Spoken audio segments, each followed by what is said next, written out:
there's dirt on my hands. Hello YouTube boss Rino, welcome to my channel. So ito, top 10 scary ghost video to give you pit stains, no? Medyo sobrang natatakot ako sa Nooks top 5 pero medyo parang nakaka-addict kasi 'di ba? Nasarap din kasi maggawa ng video na talaga natatakot ako. Yung takot na takot talaga kasi minsan may mga video na konti lang yung takot 'di ba? Alam naman i-fake ko yung takot, hindi naman maganda yung tingnan niyo, mahahalata niyo 'yun, 'di ba? So ito, natatakot talaga ako, Nooks pa lang. Nooks top 5 pala, narinig ko, takot na ako. So top 10 to, hahatiin ko ulit ha. Hindi ko kaya yung ganito kahaba na puro dire-diretso. Kasi nga, 27 minutes to. Pag ito hindi ko hinati, baka umabot ng 40 minutes to. Sobrang haba, di ba? So, baka biglang malobat yung mic ko at saka yung mic ko. Yung mic ko kasi hindi ko alam kung ano yan kung kailan malulobat, bigla na lang nalulobat. So ito, tirahin natin muna to ha. Pasiguro mga 5.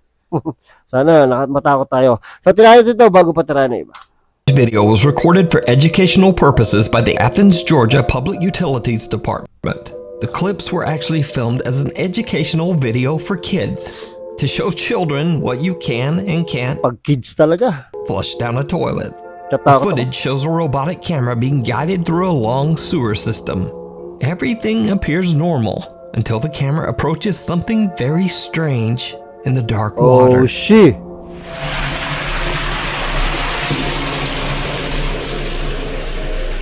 Oh, whoa. Dahan. Puta din. Something that almost looks like a small headless pale torso appears to be disturbed by the camera, and a creepy looking hand seems to reach Yung kamay parang palaka pero yung parang ulo hindi. pale torso appears to be disturbed by Pucha, hayop to. the camera, and a creepy looking hand seems to reach out and attempt to grab at the lens. Now, I have no idea what this is, Me too. and neither does anyone at the Athens Public Utilities Department. They claim the footage is still under investigation. Grabe. So for now, this eerie figure is a complete and total mystery. Grabe. The ghosts of the Queen Mary. Shit. Paranormal investigator and author Brandon Alvis, who some of you might know from the popular TV series Ghost Hunters, has dedicated many years of his life to researching and recording the paranormal. But even for Brandon, there is one investigation that stands out as particularly creepy. And that is the investigation of the historic RMS Queen Mary. The RMS Queen Mary sailed the North Atlantic Ocean from 1936 to 1967, serving as both a cruise ship and even an Allied troop ship during World War Daming tao. II. The ship has seen its fair share of tragic deaths, one of them being that of a little girl who drowned in the ship's swimming pool. Many visitors and employees claim that the ship's swimming pool area is very haunted, and some even say that they've seen the spirits of both women and children dressed in 1930s style swimsuits. Oh, shit. While investigating the swimming pool area, Brandon and a fellow investigator both hear something disturbing.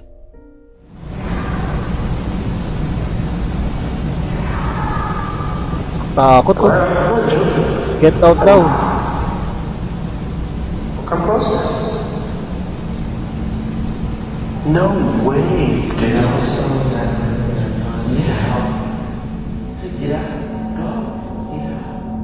An unknown voice yells out from somewhere nearby.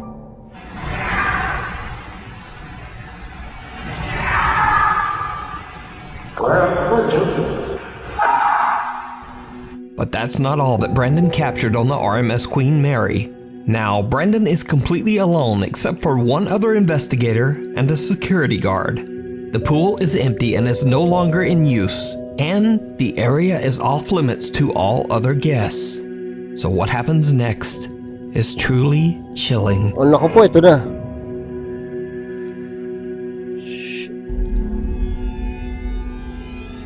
Did you see it? No, hindi ko nakita. Someone or something can be seen in one of the swimming pool changing Oh! stalls. The chilling figure appears to have glowing eyes as it watches the small group Puta. from the shadows. Brandon says that Bakit pag Nooks, napapasigaw ako?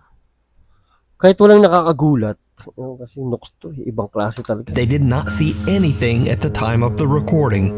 So just who or what Gago, tinan nyo naman, oh, hindi siya yung tao na nilagay mo talaga doon. Iba yung dating niya eh. is lurking in the dark? Let me know what you think. You can read about Brandon Alvis's spooky experiences while investigating haunted places in his new book, Elements of a Haunting. Cradle. Kasi itong Nooks, request nyo to. Tapos gusto ko siyang panoorin. Kaya, alam mo yung naghahalo yung gusto ko siyang panoorin. Kasi kahit ayaw ko, kasi gusto nyo. Tapos, takot na takot ako. Pero kailangan ko panoorin. Ang hirap. Ay, Diyos ko po. Creeper. Proud parents Kaylee and Stuart have a TikTok account dedicated to their newborn daughter, Ren Pag May. nakakita ko ng baby at bata, takot na ako agad. The account usually chronicles happy Hindi, dito sa video, hindi sa totoong buhay. Kasi pag sila ang minulto, matik eh. experiences from the young family's life. So when this next video was posted, their viewers were shocked. Tang ina naman niya, no? Ito okay, di ba? At least kasama nila sa kwarto. Yan ang tunay na parents. Ano yan? Gago, ano yan?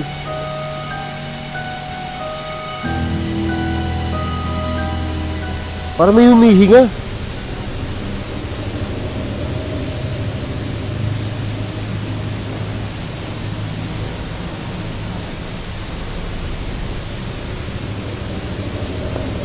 Ay, gagong hayop na yan.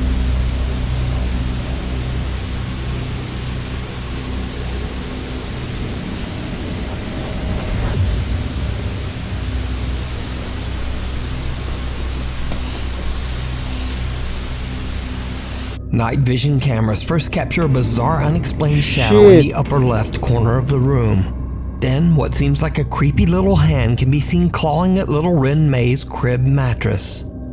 The newborn sleeps right through it, but Dad Stuart hears the noise and wakes up. And just as Stuart looks over at the crib, the hand quickly disappears out of sight. Parents Kaylee and Stuart are very disturbed by the incident and say that they have no idea what they captured on camera. Haunted. Hindi ko talaga ma-explain kung... Kasi pwede, siyempre marami tayong pwedeng hindi maniwala at naniniwala. Ako naniniwala ako eh. Kasi hindi ko alam yung rason kung bakit kailangan gumawa ng nakakatakot na video na scripted na kasama yung bata. Yun ang hindi ko magets eh. By the past. Kaya pag sabi sa inyo, pag baby at bata, natatakot ako kasi alam ko para sa akin totoo eh. Paranormal investigator Alex from the YouTube channel Hunting the Unknown is joined by his friend Tony as they set out to investigate the allegedly haunted Knowlton Church in Dorset, England. The ancient church has been left in ruins, sitting in an empty field. Oh, grabe. However, this wasn't always the case. Over 500 years ago, the church was surrounded by a thriving English village. Then, tragedy struck. In the year 1485, all of the village's inhabitants, men, women, and children, were struck down by the sickness of the bubonic plague, aka the Black Death. Nako po. No one in the village survived. Nako po. The old crumbling church is said to be forever haunted by their spirits. So, cut back to modern times, and in the dark of night, the two investigator team Hunting the Unknown explored the old Knowlton Church. They get a few responses from their spirit box, and their motion-activated lights are triggered a few times. Nakita nyo ba kanina kung saan nakapwesto yung nasa gitna ng walang, ng parang, hindi ko alam kung gubat o basta malaking space, yung yung simbahan na yan, nasa gitna, tapos puputahan nila ng gabi yun. Ay, Diyos ko, ayawan na yan. But nothing too dramatic. That is, except for when they start to explore with their thermal camera. What they catch is shocking. So guys, we're going to try something new where we've got a thermal camera attached to my phone. We're going to try and turn it on and see if we can try and see anything on camera. The balls are still going like this, so we're going to try and aim it in this direction and see what we can get. So let's get into that. Oh, gago ka. Kala ko tatampalin mo ako, hayop ka. Direction and see what we can get. So let's get into that. I don't know if that camera... Oh, what? Oh man, what the we just caught? Milaw, no? Naku po! shit. Oh, no, wait. Literally just there, mate. There we go. It's there. Whatever it is, it's there, bro. Mate. Mate, that's a person. Look, it's like a kid. Runs off over there behind that. Yeah. Like here. Over in the corner. It runs off here. And it goes like that. Into here, doesn't it? Yeah. What the man? A childlike figure can be seen running past Alex and then disappearing right into a solid stone wall. The investigators are shocked by their capture of what appears to be a child spirit running around in the church. Buti nga, child lang yung nakita mo, lahat daw namatay daw eh. Lahat ng village daw, ng tao sa village namatay daw dyan eh. So could this be the ghost of a little boy or girl who was one of the tragic victims of the plague so many centuries ago? Tignan nyo naman kung saan nakapwesto. Diyos ko. Let me know your thoughts down below. Before we move on to the next video, if you see anything that you think should be a Newbern haunting. Sam Aldridge, his wife, and 2 young children live in a beautiful home in Newbern, North Carolina that was built in the late 1950s. Although the home is charming and spacious, Sam says that the property's history is not good. One of the previous owners passed away in the upstairs master bedroom, and the remains of 2 unidentified individuals were found buried in the backyard. Cause of death unknown. Sam and his wife have both witnessed creepy, unexplained activity in the house, and they believe their home might be haunted. Even their family dog Loki seems very disturbed by what's going on. Kikilabutan ako. He has no shot collar, no shot collar at all. In fact, I'm gonna go ahead and take this off just so y'all know that there's nothing there. Come on, bud. Hey, it's okay. It's okay, buddy. Naku po, aso, nakakatakot. Dito may makikita at makikita to eh. Settle down. Wow. Ano yan? Uy. Oh, Pucha, ano yun? settle down. Bay. Oh, I posted it.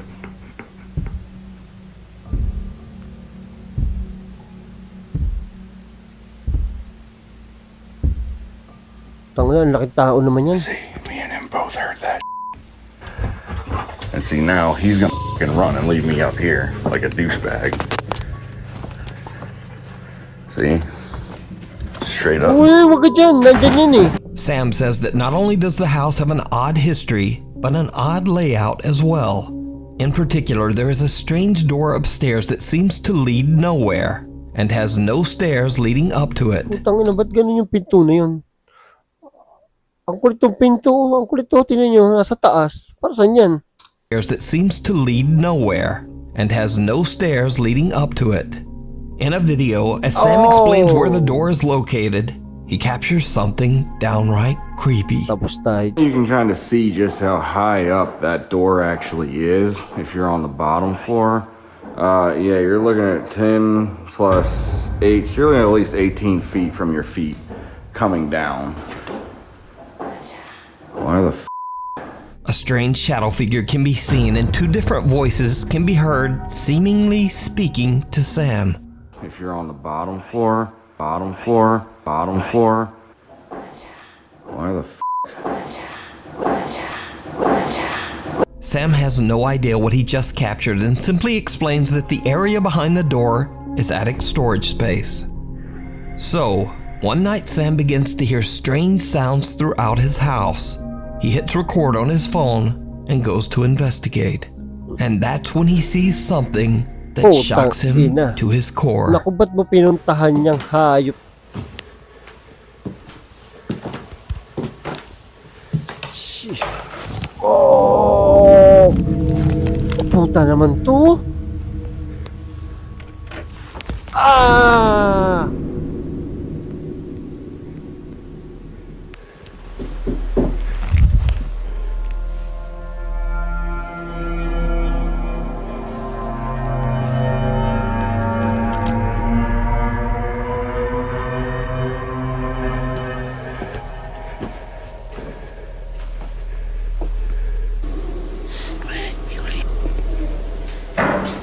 Oh, pucha. Oh, ne. Nabuksan mo kasi ilaw, hayop ka eh. Buksan mo ilaw eh. Holy. What looks like creepy glowing wide-set eyes seem to appear out of the darkness, peering at Sam as he stares back in terror. Tang inang mata yan, magkahiwalay ah. Whatever it is, then just seems to disappear. And that's not all that Sam has captured inside his haunted home.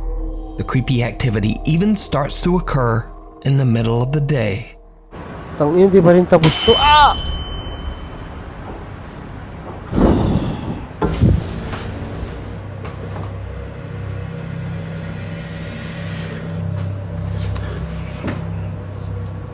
Tang na, kahit umaga may magmumulto, no? Oh. A loud sound startles Sam, and when he turns around, a white translucent figure appears to push a rocking horse, causing it to rock slowly back and forth.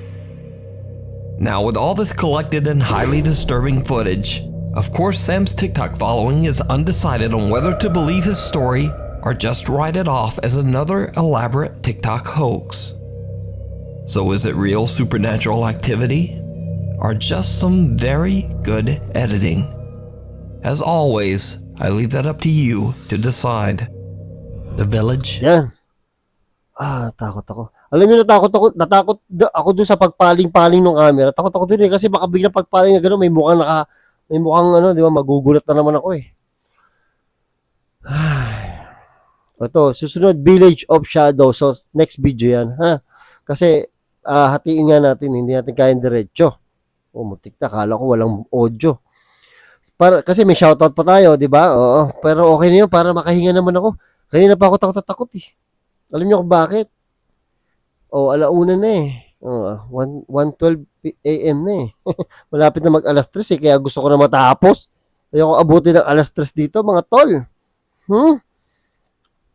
Pinagbibigyan ko na yung request nyo, mga tol. Huwag nyo na ako pag-anoy ng alas 3, mga tol.